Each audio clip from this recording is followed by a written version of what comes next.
ses pieds sur le mont des Oliviers. Après qu'ils aient pleuré, celui qu'ils ont blessé, nous irons ensemble adorer Jésus devant nous encore à Sion. Allons à la montagne du Dieu de Jacob. Allons à la montagne du Dieu de Jacob. Allons à la montagne du Dieu de Jacob. C'est là que l'on trouve la liberté.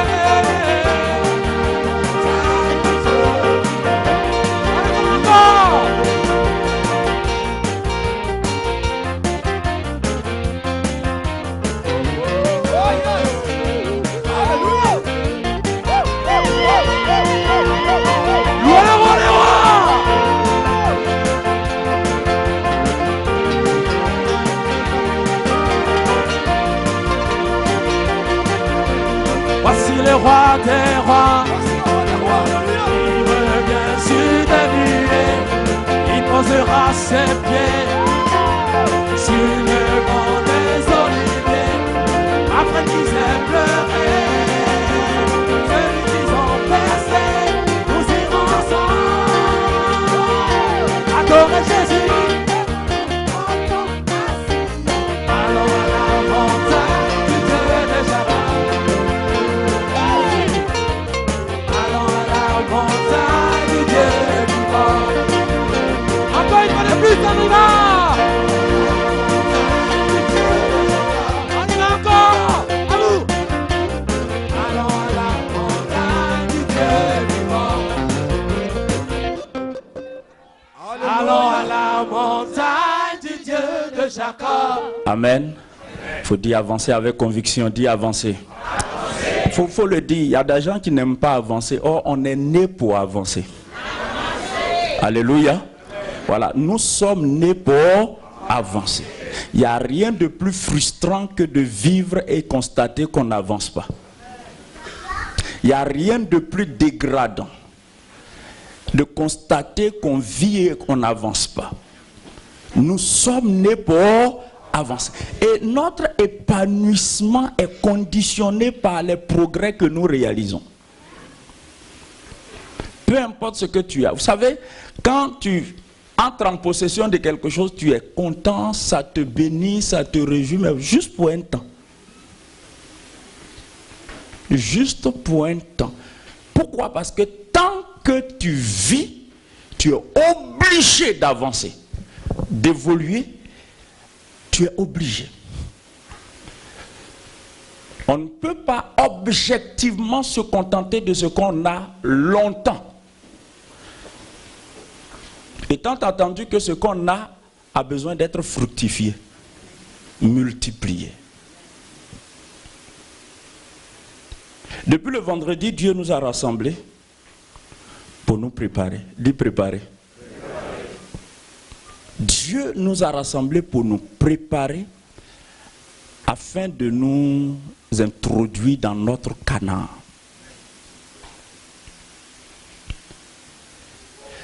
Pourquoi? Parce que dans l'intention première de Dieu, et c'est toujours le cas, le désert n'a jamais été la destinée de ses enfants. Le désert n'a jamais été une destination pour son peuple. En clair, Dieu ne t'a pas choisi pour que tu élises domicile dans le désert. Si aujourd'hui tu connais des moments de désert, c'est peut-être justifié, mais il ne faudrait pas établir ta résidence dans le désert. Là, ça devient compliqué. Le désert, pour un enfant de Dieu, doit être un tremplin. Le désert, pour un enfant de Dieu, doit être un lieu de passage. Quand le désert devient une résidence, c'est une anormalité. Et personne ne peut espérer épanouissement, bien-être et bonheur en étant dans l'anormalité. Tu ne peux pas vivre en deçà de ce que Dieu a prévu et puis être heureux. C'est pas possible.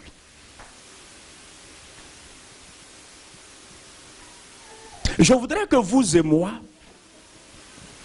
nous nous saisissions de ces choses. Vous savez, nous avons trop longtemps été à la traîne pour certains d'entre nous.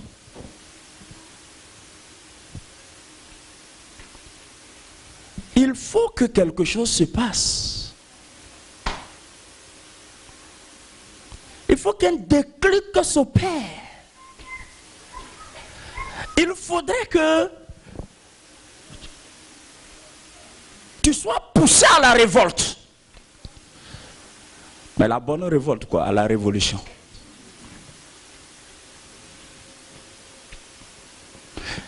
Alors, le but de ce séminaire, c'est pour que vous et moi, nous sortions du désert. Dis sortir du désert.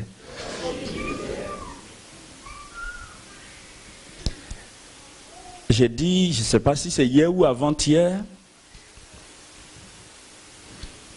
si vous prenez le temps de lire la Bible, vous verrez qu'il n'y a pas une seule prophétie concernant les 40 ans dans le désert. C'est seulement quand Israël a désobéi. Dieu a dit à Israël, vous êtes allés explorer le pays pendant 40 jours. Et parce que vous n'avez pas cru à moi pour m'honorer, il y aura une année pour un jour. Vous allez faire 40 ans dans le désert. C'est tout. Mais quand Dieu envoyait Moïse en Égypte pour chercher le peuple d'Israël, Dieu n'avait pas en vue qu'il passe 40 ans dans le désert. 40 ans, c'est l'histoire d'une vie. Et dire qu'il y a des gens qui sont nés dans le désert, ils ont grandi dans le désert et ils risquent de mourir dans le désert. C'est une tragédie. Je peux naître dans le désert, mais rien ne me condamne à vivre dans le désert. Je n'ai pas entendu vos amens.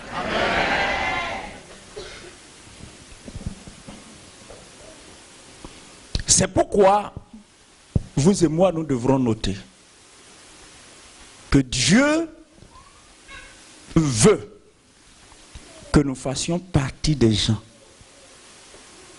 qui entrent dans leur Canaan. Nous avons vu qu'il y a 3 catégories de personnes. Dis 3 catégories de personnes. Ceux qui font que les choses arrivent. Amen. La première catégorie. Ceux qui font que les choses arrivent. Ceux qui prennent des initiatives. Et qui, après avoir pris ces initiatives, sont déterminés à aller jusqu'au bout. Ce sont des gens qui font avancer la société. Ils ne sont pas forcément nés de familles riches. Mais ils sont simplement décidés, déterminés. Ils refusent le statu quo. Des gens qui sont toujours en train d'innover et, si possible, d'emprunter des chemins que d'autres n'ont pas encore empruntés. Ils sont toujours prêts à sortir des sentiers battus. Ah, c'est la première catégorie de personnes. La deuxième catégorie de personnes, ce sont les gens qui regardent les choses arriver. Les spectateurs. Vous voyez, dans la première catégorie, nous avons des gens actifs, des acteurs. Dans la deuxième catégorie, on a des gens qui regardent, les contemplateurs.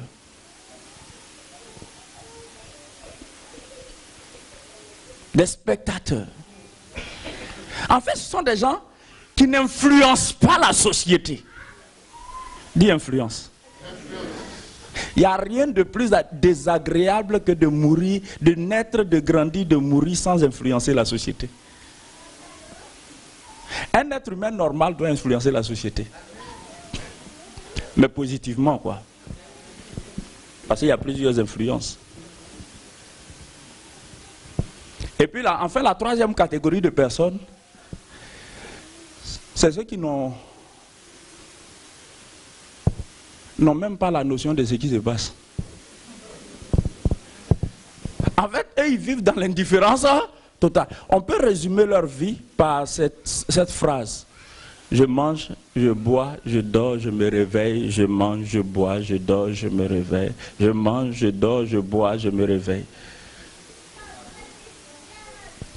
Juste ça quoi. C'est-à-dire en fait, eux, ils se contentent juste d'être en vie et de pouvoir respirer. Et puis tout le reste, c'est compliqué pour eux quoi. C'est de la complication. Vous savez, il y a des gens qui pensent que quand on leur dit d'évoluer, on veut compliquer leur vie. Pourquoi vous voulez que là où je suis, là c'est bon comme ça. Moi, les bruits, je n'aime pas.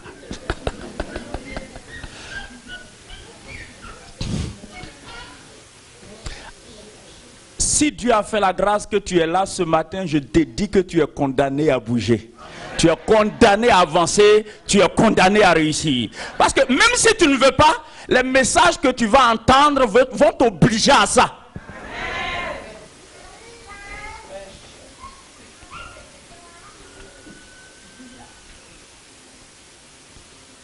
Qu'est-ce que ceux qui ont réussi ont de différent de toi? Tu vas me dire, ils ont l'argent. Ils ne sont pas nés avec ça dans la poche.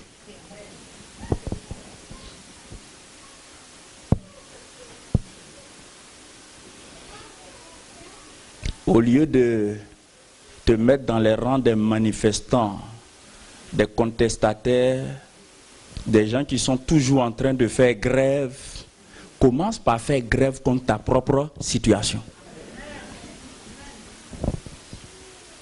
Et révolte-toi contre toi-même.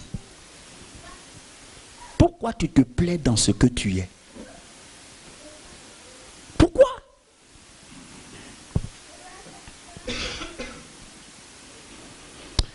Il faudrait que nous comprenions. Dieu avait en vue Canaan pour son peuple. Mais Dieu seul sait. Tous ceux qui sont sortis de l'Égypte ne sont pas tous entrés à Canaan. Le fait que Dieu t'ait sauvé, le fait que tu sois devenu enfant de Dieu ne garantit pas que tu seras heureux.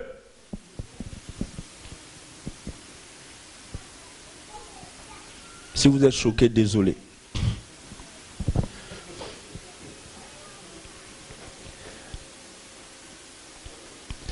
La conversion ne garantit pas l'épanouissement.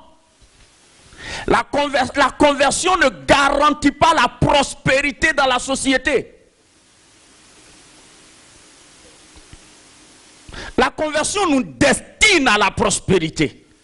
La conversion nous destine au bien-être. La conversion nous destine à l'épanouissement. Mais vous savez, la vie ne nous donne pas ce que nous méritons. La vie ne nous donne pas ce à quoi nous sommes destinés. La vie ne nous donne que ce pourquoi nous combattons.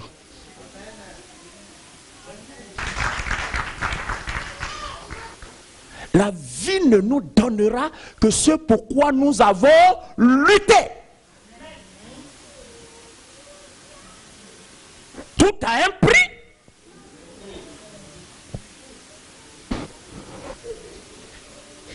Quand on voit les gens assis dans leur Mercedes dernier qui ont dit eh, pour être bien. Oh. Vous savez par où ils sont passés pour arriver là? Il y a toujours un itinéraire. Tu ne peux pas voir un concessionnaire. Donc, comme là, vous allez là, il y a un concessionnaire BMW, et puis vous arrivez, vous toquez, je voudrais prendre une voiture, j'ai des courses à faire. Puis paf, on vous donne les clés, quoi, et puis vous sautez dans la voiture.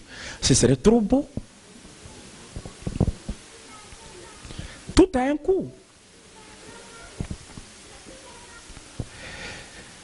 Quand vous voyez quelqu'un qui a quelque chose, à moins qu'il ait volé, à moins qu'il ait escroqué, sinon il mérite d'avoir ce qu'il a eu. Arrêtons de critiquer ceux qui sont bien.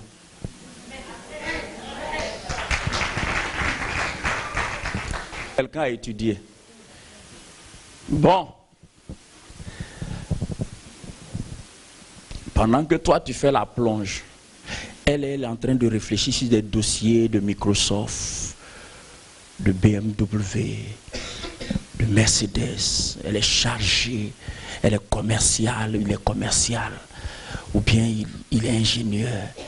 Et puis quand on se retrouve à l'église, il y a des gens qui pensent qu'être ingénieur, là, c'est la fin du monde, quoi. Ils font malin. Oui, pour lui, c'est la fin du monde.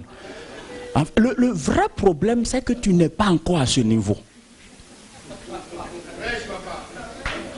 Au lieu de chercher à réfléchir, et tu es en train de... Vous voyez que la plupart des sorciers sont ceux qui n'évoluent pas. Parce qu'ils ne savent pas apprécier les efforts fournis par les autres pour parvenir à là où ils sont parvenus.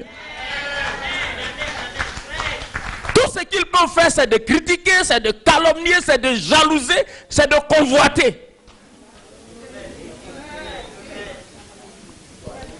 Si vous avez du discernement, quand vous rencontrez de telles personnes, on les reconnaît au premier coup d'œil, on les reconnaît, ils sont sombres.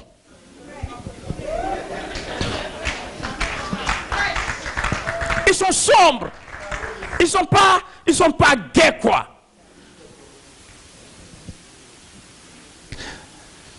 Si tu n'as pas pu étudier pour arriver au niveau où l'autre est arrivé, est-ce que c'est sa faute? Vous ne vous connaissiez même pas.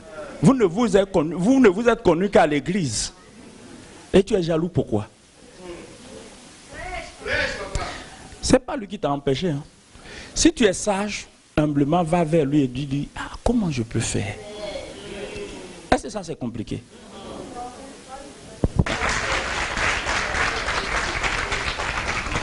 Non.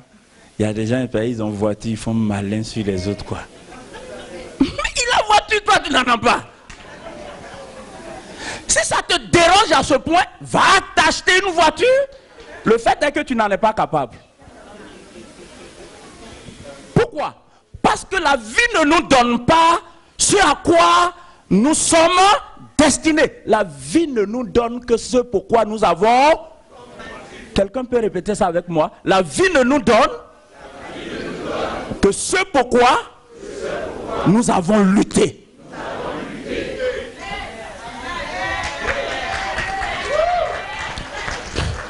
C'est pourquoi vous allez vous rendre compte. Il y a des gens avec qui vous avez pris le même avion pour venir ici. Mais depuis que vous êtes venus, ils ont pris un autre chemin et vous, vous êtes sur le chemin de Monsieur Tout-le-Monde. Ça fait 10 ans que vous faites le même boulot.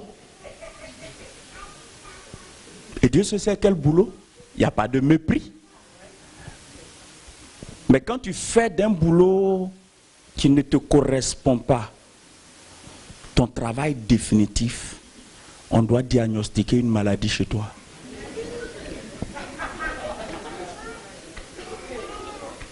C'est qu'il y a quelque chose qui ne va pas.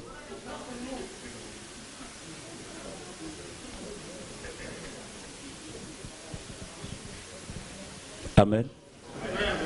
D'où la nécessité pour nous de nous préparer à sortir du désert pour entrer dans notre Canaan. Ce dont le monde se souviendra,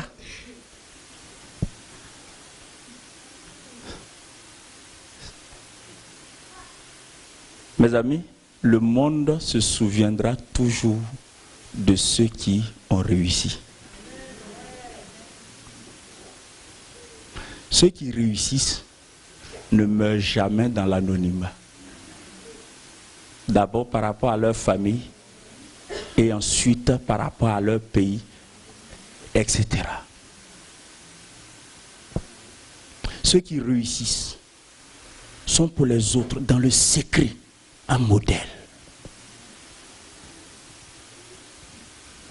Et peu importe ce que ton passé a été, Dieu veut que tu sois parmi ceux qui réussissent. Peu importe comment tu as trimé il y a des années, ce n'est pas ce qui s'est passé là qui est important. Ce qui est important, c'est ce à quoi Dieu te pousse maintenant. Amen. Prenons Josué chapitre 1.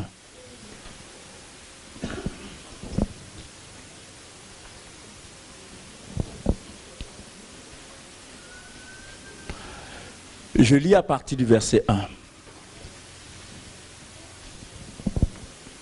Après la mort de Moïse, serviteur de l'Éternel, l'Éternel dit à Josué, fils de Nun, serviteur de Moïse, Moïse, mon serviteur, est mort. Maintenant, lève-toi, passe ce Jourdain, toi et tout ce peuple, pour entrer dans le pays que je donne aux enfants d'Israël. Je vais m'arrêter là et nous allons continuer au fur et à mesure. Dans tous les cas, vous avez, pour la plupart, vous avez chacun une Bible au moins. Donc ça, c'est des textes que vous avez lus et relus. Je voudrais très rapidement partager avec vous des principes qui incontestablement peuvent nous aider, 1, à sortir du désert, 2, à entrer dans notre Canaan. Le premier de ces principes, c'est le fait d'être attentif à la parole de Dieu. C'est la mère des principes. C'est le principe fondamental. En fait, tous les autres principes gravitent autour de celui-ci. Être attentif à la parole de Dieu. Dieu, malgré sa puissance, sa grandeur, sa sagesse, qu'est-ce que Dieu peut faire dans la vie de quelqu'un qui ne l'écoute pas?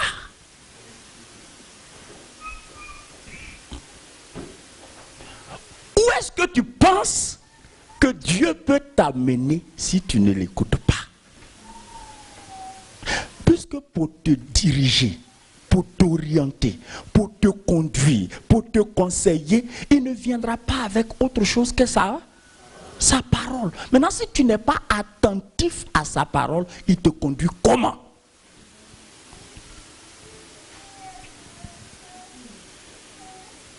C'est un sujet qui mérite réflexion. Quand nous avons érigé notre désobéissance en style de vie, et cependant nous espérons entrer en Canaan. Or, j'étais en train de le rappeler tout à l'heure, si Israël a fait 40 ans dans le désert, ce n'est pas parce que Dieu n'était pas capable de faire entrer Israël à Canaan. C'est simplement parce que Israël n'a pas été attentif à la parole de Dieu. Israël a désobéi. Israël n'a pas pris en compte. Je voudrais que vous et moi nous sachions une chose. Ce qui va faire la différence entre nous et les autres, premièrement, c'est que nous sommes attentifs à la parole de Dieu. Je l'ai dit à une certaine occasion. Vous savez, dans la société où nous ne sommes pas les seuls. Nous sommes environnés d'un monde spirituel qui, dans certains cas, est dominé par Dieu et dans d'autres, par le diable. Sans discrimination. Si vous avez votre magasin à proximité du magasin d'un Pakistanais ou d'un Indien, si votre foi n'est pas solide, vous allez fermer avant 3 mois. Pourquoi? Parce que matin, midi et soir, il va s'arrêter pour faire des incantations contre vous. Pas seulement pour que vos affaires ne marchent pas, hein, mais pour que vous déménagiez de là, après avoir mis la clé sous le paillasson, et quelqu'un d'autre va, un autre Pakistanais ou Indien va prendre votre place. Parce que ce sont des gens, ils ne croient pas en Dieu, ils croient au diable et ils le font bien. C'est-à-dire, ils croient très bien au diable. Je ne dis pas que c'est bien de croire au diable, vous comprenez ce que je veux dire? Mais ils croient vraiment à leur diable, ils croient en lui. Ils ne s'amusent pas avec les totems de leur fétiche. Le problème, c'est que toi, par ton choix, tu ne veux plus de fétiche. C'est une bonne chose. Mais là où le bas blesse, c'est que le Dieu que tu as choisi aussi, tu ne lui obéis pas. Donc, tu n'es plus à elle les fétiches. À elle, Dieu aussi, tu es indéterminé, tu es indécis. Et finalement, parce que tu as abandonné les fétiches, le diable, lui, te poursuit. Et Dieu qui est prêt à te secourir aussi, tu ne le suis pas convenablement.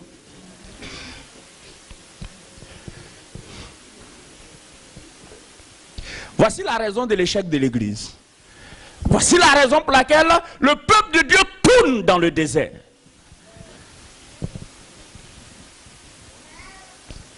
Sois radical.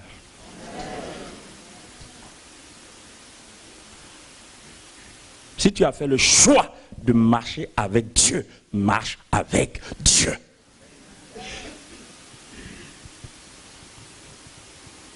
Qu'est-ce que Dieu a dit à Josué? Que ce livre de la loi ne s'éloigne point de ta bouche. Médite-le jour et nuit. En d'autres termes, sois attentif à ma parole. Prends ma parole au sérieux. C'est ton journal de bord. Ça t'accompagne.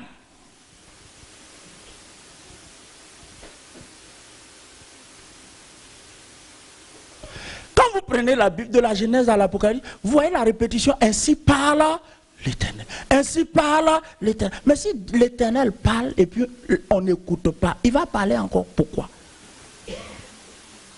Il va donner des indications. Pour quelle raison? Même entre nous, en tant qu'être humain, quand vous donnez des conseils à quelqu'un une fois, deux fois, trois fois, la personne n'écoute pas, qu'est-ce que vous faites? Ça c'est nous, hein. Malgré nous-mêmes, notre désobéissance, on n'aime pas qu'on nous désobéisse. Vous n'avez pas remarqué ça?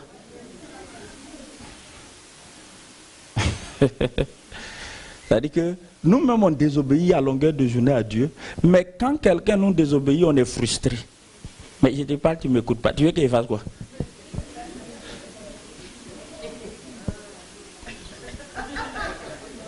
C'est pour ça souvent, pendant qu'on crie sur nos enfants, il faudrait qu'on se rappelle. Et Dieu est là, il nous regarde, il dit c'est bien. C'est bien. Vous souffrez, vous avez là une petite portion de la souffrance que j'endure. Parce que souvent on dit à nos enfants, mais pourquoi je te parle, tu n'écoutes pas? Et Dieu dit, moi quand je te parle, et moi quand je te parle, est-ce que tu écoutes? Et tu veux frapper l'enfant? Si tu écoutes bien, Dieu dit, tape-moi, je vais te... Alors, le principe clé pour que nous puissions sortir du désert, c'est d'être attentifs à la voix de Dieu, au conseil du Saint-Esprit, aux suggestions du Saint-Esprit, à l'orientation du Saint-Esprit. Parce que si tu es enfant de Dieu, le Saint-Esprit est en toi. Et le Saint-Esprit qui est en toi n'est pas muet, il parle. Écoute-le, tu vas avancer.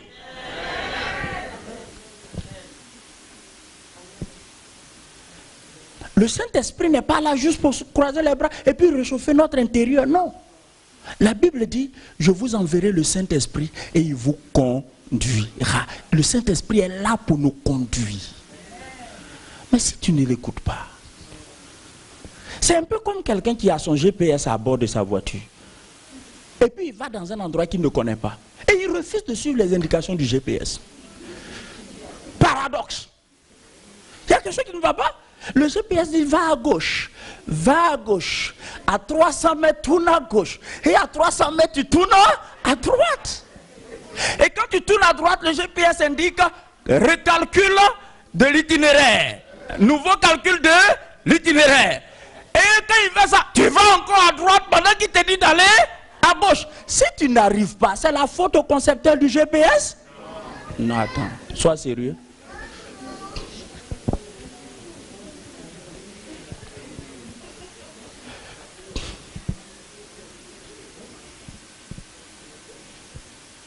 Ok. Donc c'est clair, hein?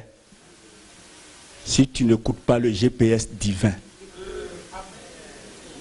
Parce que quand tu as quitté l'Égypte pour Canaan, toi tu ne sais pas par quel chemin tu arrives à Canaan. Mais lui il a le GPS. Et il t'a donné son GPS. Sa parole. Quand il dit va à gauche, tu vas à gauche. Vous voyez, c'est impressionnant ce que Dieu a dit à Josué. Ne t'en détourne ni à gauche, ni à droite, ni à gauche. Suis seulement ce que je te dis. Souvent quand je suis avec certains frères, le GPS pas dit, oh, c'est vite. Il dit, mais le GPS dit d'aller à droite. Il dit, non, lui, si tu l'écoutes, tu vas te... Mais dans ce cas, pourquoi tu as mis? Vous n'avez pas remarqué? C'est bizarre de voir comment certains frères se battent avec leur GPS. Donc si tu l'écoutes, tu vas tourner pour rien. Mais éteins-le. C'est simple, éteins. Donc finalement, ça devient un objet de décoration. Alors, passons au deuxième principe. Le deuxième principe,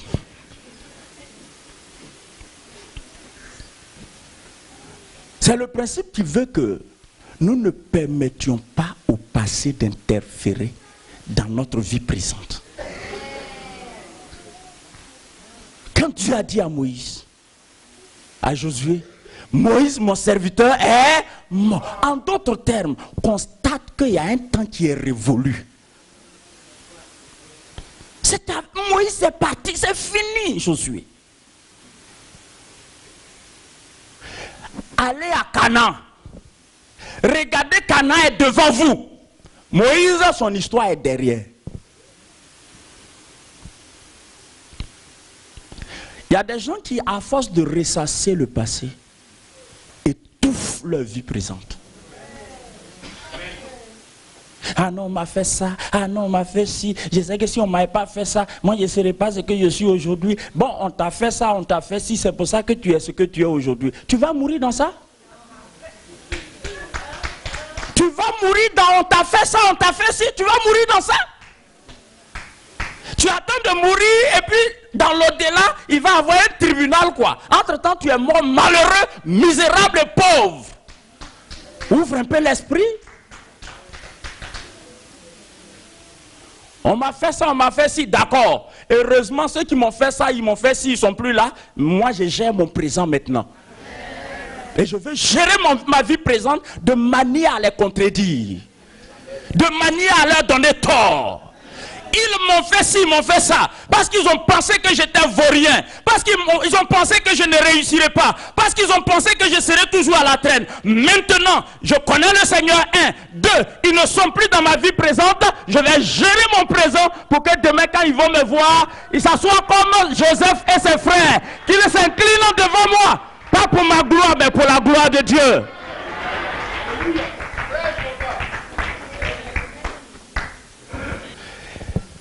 S'accrocher au passé, trouver des excuses dans sa vie passée, c'est un piège. Et il y a trop de personnes qui sont piégées par leur passé.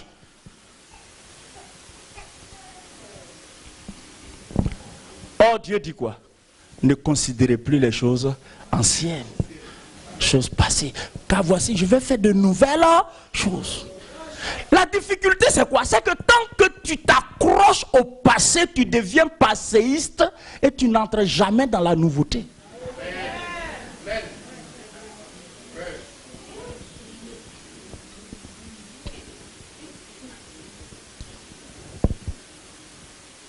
Ton passé a été sombre. Tu n'as pas besoin de commenter ça. Parce que ceux qui te connaissent savent que ton passé a été sombre. Ton passé a été douloureux. Dans ton passé, tu as fait l'objet de rejet. Et tu as subi beaucoup d'humiliation. C'est vrai. Mais les choses peuvent changer. Et les choses doivent changer.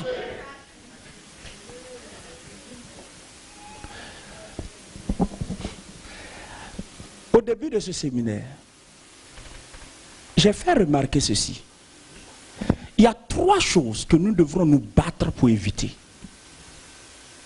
En tête de ces 3 choses, il y a les excuses. Vous savez, ce n'est pas difficile de trouver des excuses à nos échecs. Ce n'est pas difficile de trouver des excuses à nos manques, à nos non-accomplissements. Au fait que nous n'avançons pas. Ce n'est pas difficile. Ce n'est pas difficile de trouver des boucs émissaires. Ce n'est pas difficile. Si je n'ai pas réussi, c'est à cause de lui. Est-ce que c'est compliqué? Et surtout quand lui, que nous accusons de notre échec, n'est pas là pour se défendre. C'est encore plus aisé.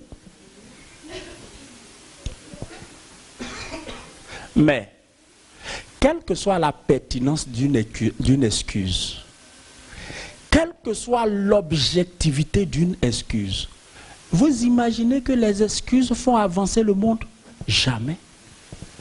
Tu as beau trouver des excuses, ça ne fait avancer rien du tout.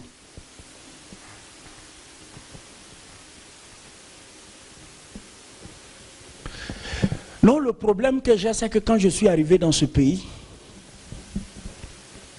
je n'avais pas les papiers, ça m'a causé beaucoup de tort. Vous savez, il y a des gens qui n'ont pas les papiers. C'est extraordinaire. Qui se débrouillent, travaillent au noir de temps en temps. Et puis ils réalisent des choses. Et puis il y a des gens qui ont les papiers, qui ne réalisent rien. Comment ça se fait?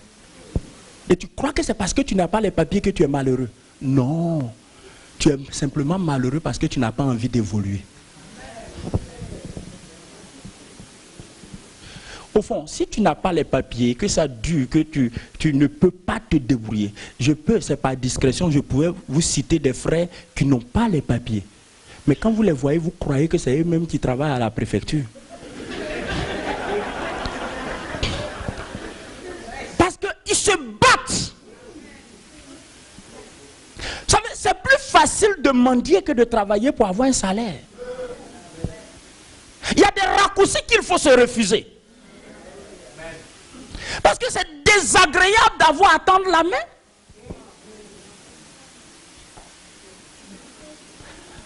Quand on a moins de 18 ans et qu'on est pris en charge, c'est bon. Mais au-delà, ça devient embêtant. Même si on n'a pas le courage de dire. Non, vous n'avez pas compris. Ou vous avez compris, vous faites semblant. Je disais que quand on a moins de 18 ans et qu'on est pris en charge, c'est bon. Mais au-delà, ça devient gênant.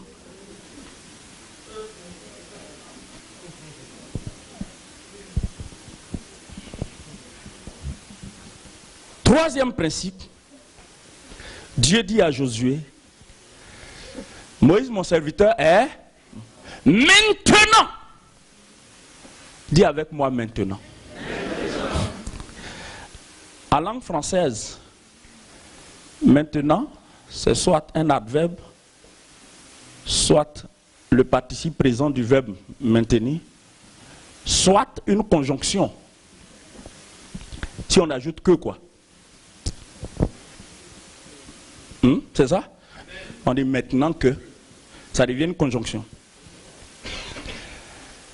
Prenez ça dans tous les sens. Maintenant, c'est maintenant. Dans tous les sens quoi. Maintenant, c'est maintenant. Il y a 2 mots dans ce mot.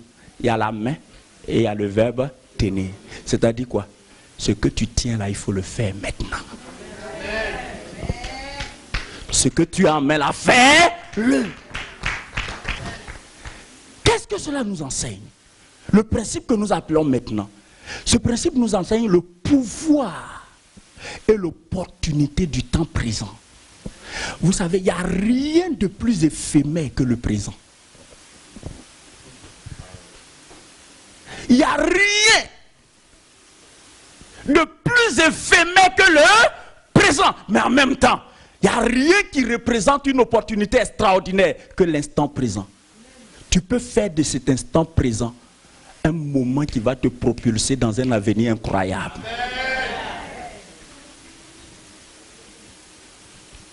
Mais Combien respectent le moment présent? Vous savez, il y a des gens qui sont toujours en train de rêver, quoi. Je sais que demain, je serai vraiment quelqu'un de grand, quoi. Oh, d'accord. Personne ne discute avec toi. Le fait que tu seras quelqu'un de grand. Mais personne n'a été grand parce qu'il a rêvé grand. Le rêve ne suffit pas. Je voudrais dire à quelqu'un ce matin que la conception sans l'action entraîne la déception.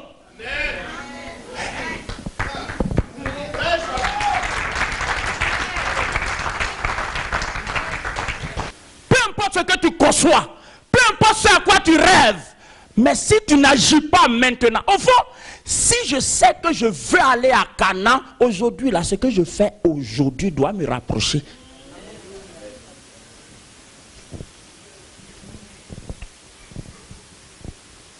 Si je veux arriver là où Silas est assis, il faut bien que je commence à marcher, même doucement, mais il faut que je marche quand même, non?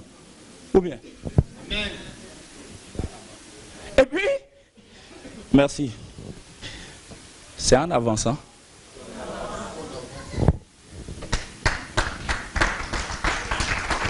Tu es assis et puis tu dis, tu es assis, hein, tu te prélasses quoi. Et puis tu dis, non, moi je serai trop grand. Il faut les laisser. Moi je sais ce qu'il va être. Oh non, Dieu va les confondre quoi. Et puis tu es assis, ou bien tu dors quoi. Et Dieu va les confondre.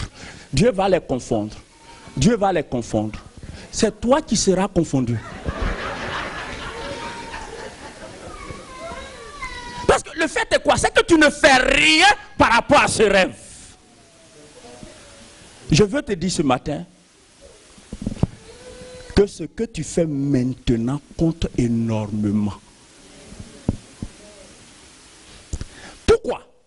Parce que tu ne peux pas faire ce que tu ne tiens pas encore. Dans ton maintenant, il y a des possibilités qui te sont offertes. Il faut les saisir. Si tu laisses passer les possibilités d'aujourd'hui, rien ne te dit que demain tu en auras. Et d'ailleurs, même quand tu en auras, ça ne sera jamais comme celle que tu as aujourd'hui. Mes amis, les jours se succèdent, mais ne se ressemblent pas. Les opportunités viennent, mais ne se ressemblent pas. Maintenant,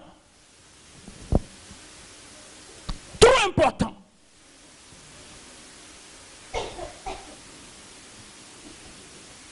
Vous n'avez pas vu ça? Les hommes ont divisé le temps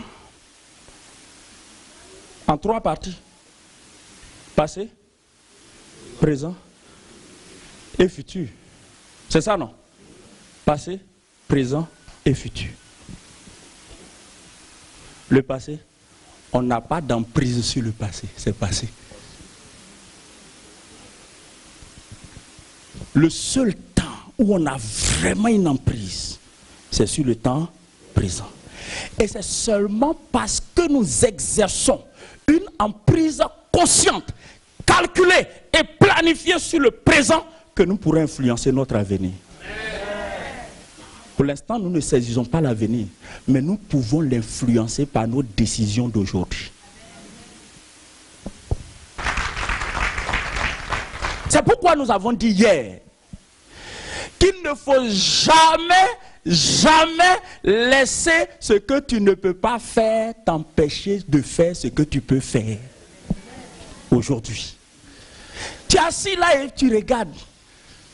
La montagne que tu ne peux pas soulever là, c'est ça, tu dis, mais comment je vais faire? Mais fais ce que tu peux faire maintenant.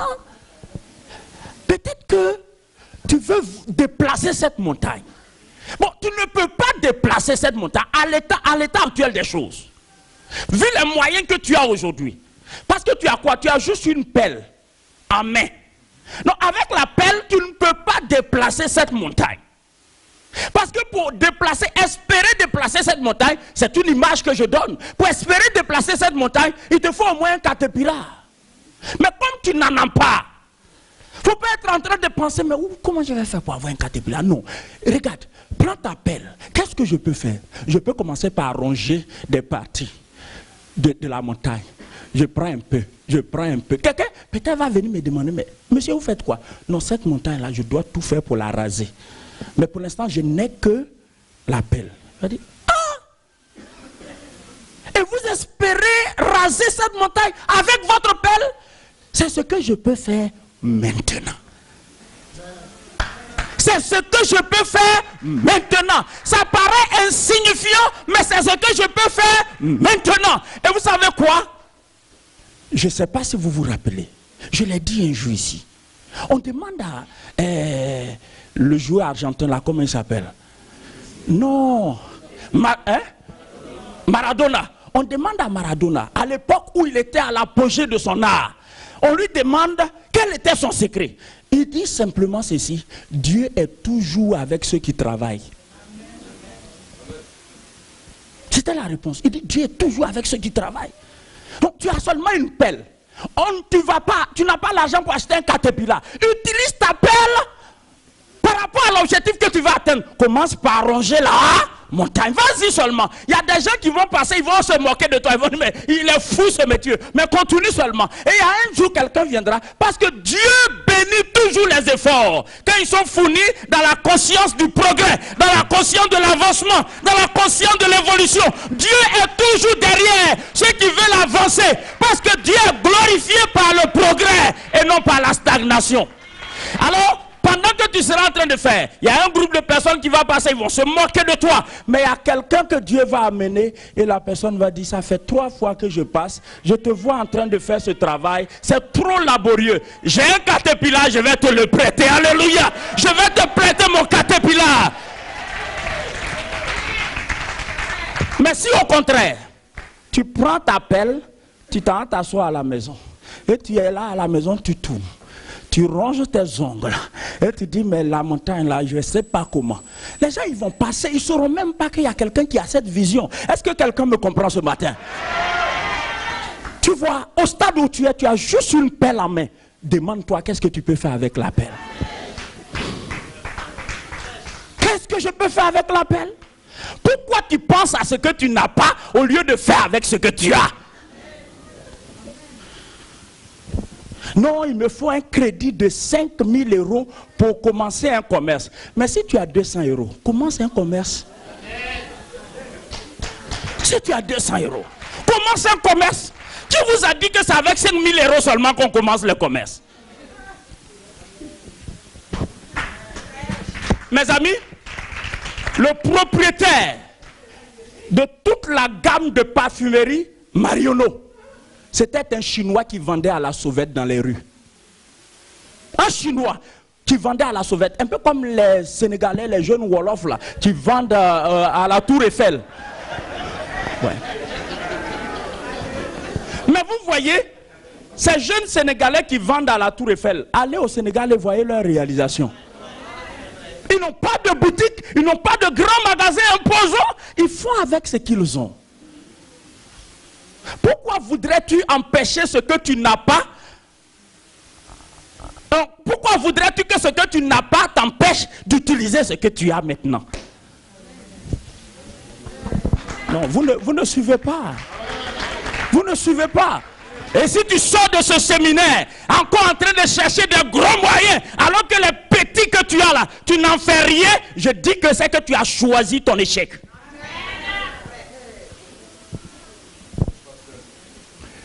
Nous sommes condamnés à aller loin, mes amis.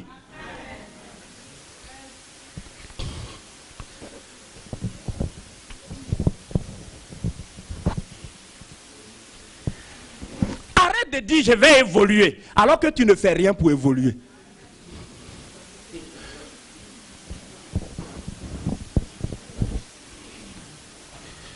Bon. Le premier principe, c'était quoi? Attentif à la parole. Deuxième principe, ne pas permettre au passé d'interférer. Troisième principe, maintenant. Quatrième principe, il dit maintenant, lève-toi. Mes amis, si nous sommes heureux ici aujourd'hui en France, vivant libre ici en France, c'est parce qu'un jour, un 18 juin, un homme s'est levé. Tu dis non. ce joug allemand sur la France n'est pas acceptable. Entre-temps, les Allemands avaient trouvé sur place des gens prêts à collaborer avec eux, des gens prêts à servir. L'administration était en train de se transformer en administration allemande. Je ne vous apprends absolument rien. Mais le général de Gaulle s'est levé. Il a dit, pas question, la France ne sera pas un État vassal de l'Allemagne. Pas question, Français, lèvons-nous. Tu sais, se lever, c'est passer à l'action. Si tu ne te lèves pas, rien ne se fera.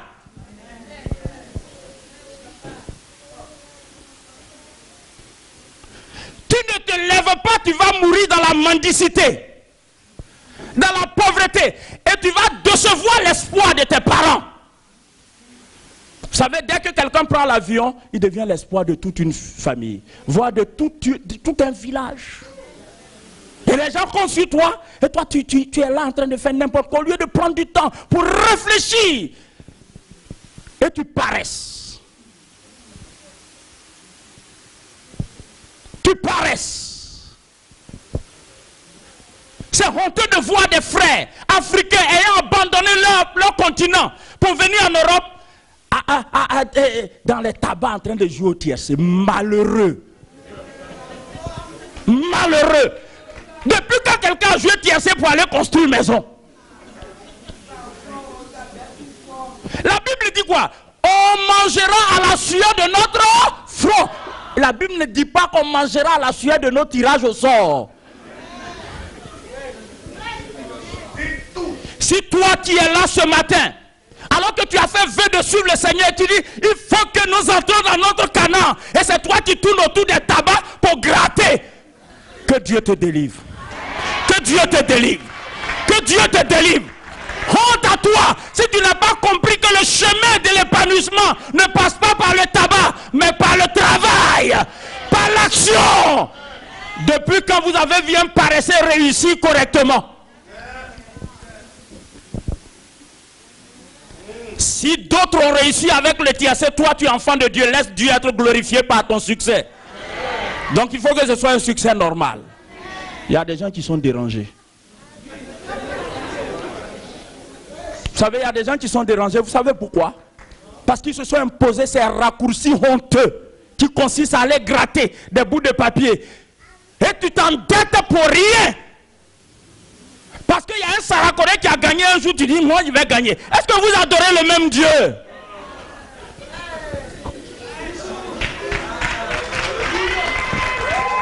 Tu oublies que tu as fait des études. Tu oublies que tu as lutté avant de venir ici. Quand tu étudiais les mathématiques, les sciences, la philosophie, que sais-je encore? Est-ce qu'on t'a appris une fois pendant tes études comment on gratte?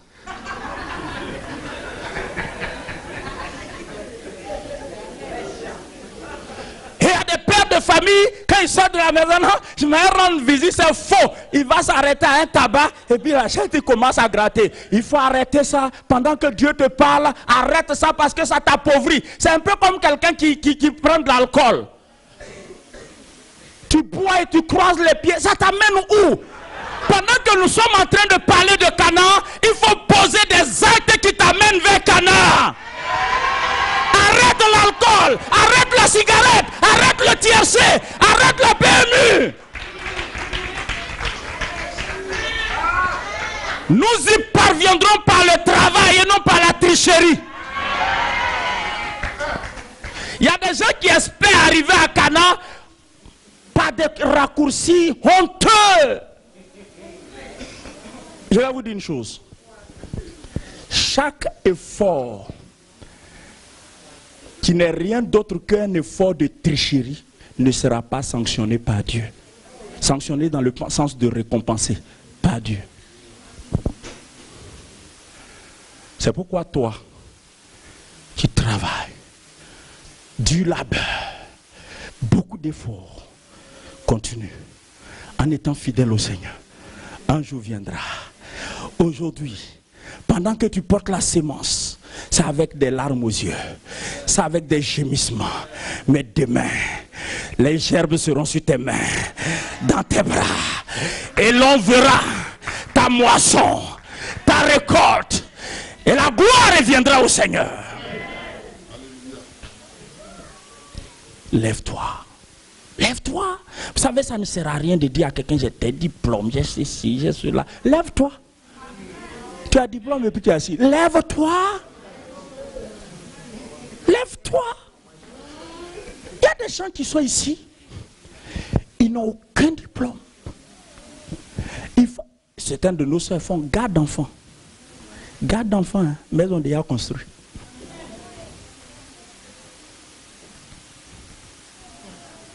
Et toi qui as étudié,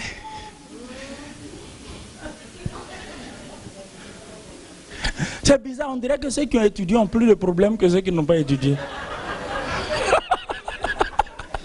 Parce que la soeur qui est venue, qui s'est débrouillée, elle est arrivée. Vous savez, c'est tellement vrai. C'est pourquoi la réussite doit toujours suivre un itinéraire qui lui convient. Vous savez, si tu réussis alors que tu ne le mérites pas, tu deviens un danger sociétal. C'est-à-dire un danger dans la société. Si tu réussis sans passer par les efforts qui conviennent, tu deviens un danger. Parce que quand les gens vont te regarder pour prendre exemple, d'ailleurs, même si on t'invite à une conférence, qu'est-ce que tu vas dire? Tu vas inviter quelqu'un d'autre parce que tu ne peux pas donner ton exemple. Tu es un tricheur.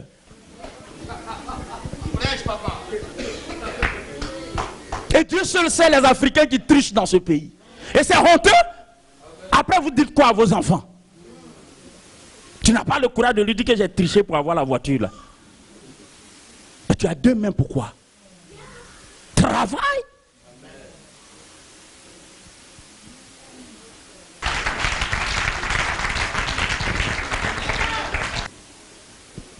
Maintenant, lève-toi. Dis avec moi, maintenant. Lève-toi.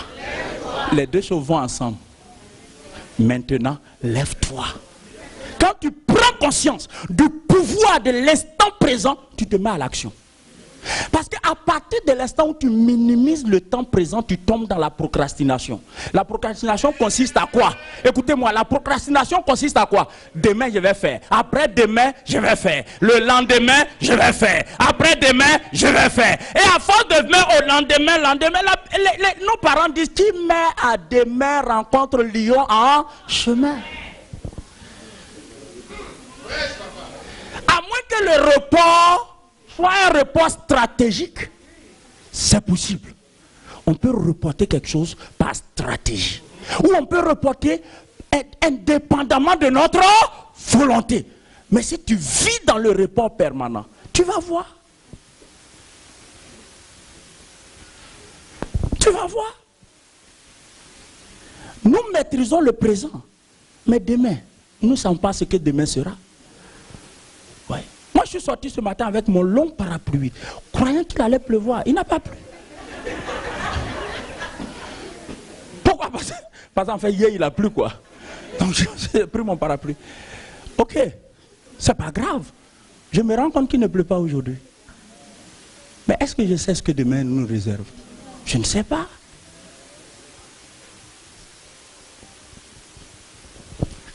Quand tu tombes dans la procrastination, dans le report, à demain, demain devient ton style de vie et aujourd'hui là tu ne vis pas. Aujourd'hui là tu virevoltes toi. Tu ne vis pas du tout. Tu vivotes. C'est pas la vie. Et comme tu ne vis pas aujourd'hui, demain tu ne vivras pas aussi. Parce que tu n'as pas posé de fondement pour demain. Quelqu'un n'a qu'à dire amen. Quelqu'un n'a qu'à dire amen. Je veux terminer sur... c'est des choses, c'est tellement... Alors Dieu dit à Josué, maintenant lève-toi. Et passe ce Jourdain. Il y a toujours un Jourdain quand on veut aller à Canaan. Tu n'entreras jamais dans ton Canaan sans passer par un Jourdain. En d'autres termes, il n'y a pas de réalisation qui ne rencontre pas d'obstacle. C'est Dieu qui l'a dit, lève-toi, passe ce Jourdain. Dieu voit le Jourdain. Et il n'a pas dit qu'on tourne le Jourdain, il dit passe. C'est pourquoi juste après, Dieu va dire à Josué, fortifie-toi et aie bon courage. Le courage est un principe. C'est l'âme des réalisateurs. Vous savez, le courage, c'est quoi? C'est la force morale qui nous fait avancer malgré l'adversité. C'est ça le courage. Le courage, c'est l'énergie dans l'action. Une énergie que l'obstacle ne peut pas détruire. Ça, le courage. Si tu n'es pas courageux, tu vas où? Tu parles la langue en reculant. Peureux. Il y a des situations qui vont te faire peur, mais tiens ferme. Et puis Dieu dit, fortifie-toi et aie bon courage. Et tout de suite après dit, afin d'agir fidèlement. Note avec moi le mot fidèlement. En fait, le mot fidèle ou fidélité ou l'adverbe fidèlement, tout ça là on peut réduire ça à un petit mot de 3 lettres. Avoir foi. Vous savez, alors les Anglais, dans la langue anglaise, le mot fidèle et le mot foi ont la même racine. Fidèle c'est faithful. La fidélité c'est faithfulness. Et la foi c'est faithful. Faithful. Et la plénitude de la foi c'est faithfulness. C'est la même chose. La fidélité consiste à quoi? À croire que ce que Dieu dit là, c'est vrai. Dieu m'a dit que Cana est devant, je vais aller m'emparer de Cana. Peu importe qui sont ceux qui sont à Cana présentement, Dieu m'a dit d'y aller, je m'en vais. Il m'a dit d'y aller, je m'en vais. Si tu n'as pas le courage associé à la foi, assois-toi et demande ton rapatriement.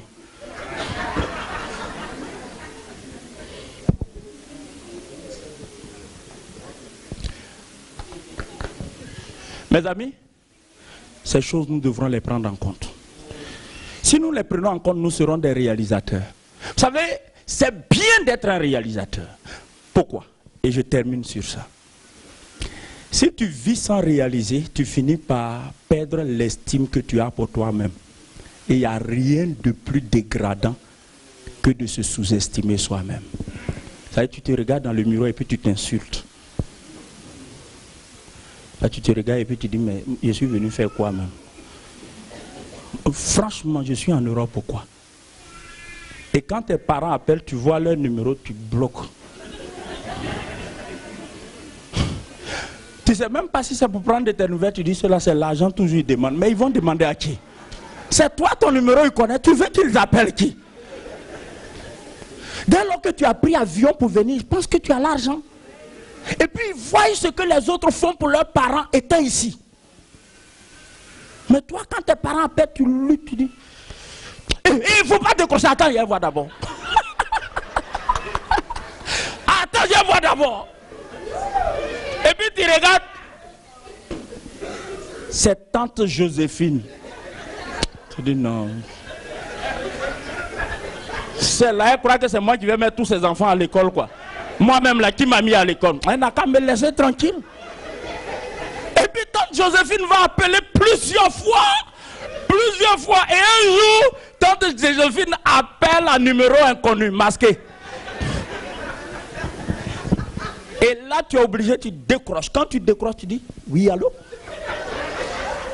Tante Joséphine ne reconnaît pas ta voix parce que là, tu parles comme un Français de souche. Oui, allô? Oui, allô? Et tante Joséphine dit, hey, je vais parler à mon fils. Oui, c'est moi, tanti. C'est moi, tanti. Et mon fils, mais comment ça se passe? Depuis là, j'appelle.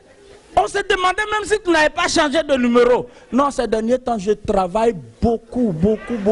Mais où est l'argent du travail? Où est l'argent du travail?